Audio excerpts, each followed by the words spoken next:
उफ! कहिलेकाहीँ लाग्छ कि सबै अघि बढिरहेका छन्। कोही विवाह गरिरहेका छन्, कोही पैसा कमाइरहेका छन्, कोही विदेश घुमिरहेको छन् र म त यहाँ अड्किएको जस्तो छु।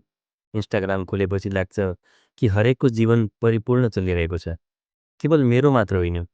त्यसबेला मनमा डर आउँछ, के म पछाडि त छैन? हेर साथीहरू, सम्झिनुहोस् हरेकको यात्रा फरक हुन्छ। जस्तै 2 जनाले सँगै स्टार्टअप सुरु गरे। एकजनालाई त पहिलो वर्षमै फन्डिङ मिल्यो, अर्को थोरै थोरै सिक्दै गयो र 5औं वर्षमा सफलता प्राप्त भयो। के दुवैको जित असाधारण थिएन? सोच्नुहोस्, यदि कुनै विद्यार्थी केवल यस कारणले आफूलाई कमजोर ठान्छ कि उसका मार्क्स धेरै आए र मेरा आएनन्, के उसले अर्को पटक मन लगाएर पढ्न नसक्ला त?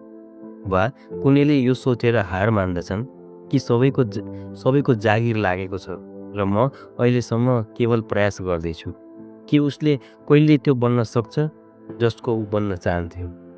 यदि अरूको गति हेरेर तिमी आफ्नो बाटो परिवर्तन गर्छौ भने लक्ष्य सामुन्य हुँदाहुँदै पनि तिमी पुग्नै सक्दैनौ, किनकि तिम्रो बाटो फरक छ र यसको गति पनि फरक छ। त्यसैले अर्को पटक जब लाग्छ कि सबै अघि बढिरहेका छन्, केवल आफैसँग एउटा प्रश्न सोध्नु, के म आफ्नो बाटोमा सही रूपमा अघि बढिरहेको छु त? यदि उत्तर हो भने विश्वास राख, तिमी सही स्थानमा छौ, सही बाटोमा छौ। तिमीलाई सफलता अवश्य मिल्छ। आजै नमिल्दा, भोलि नमिल्दा, तर एक दिन अवश्य मिल्छ र म सधैँ तिम्रो साथमा छु।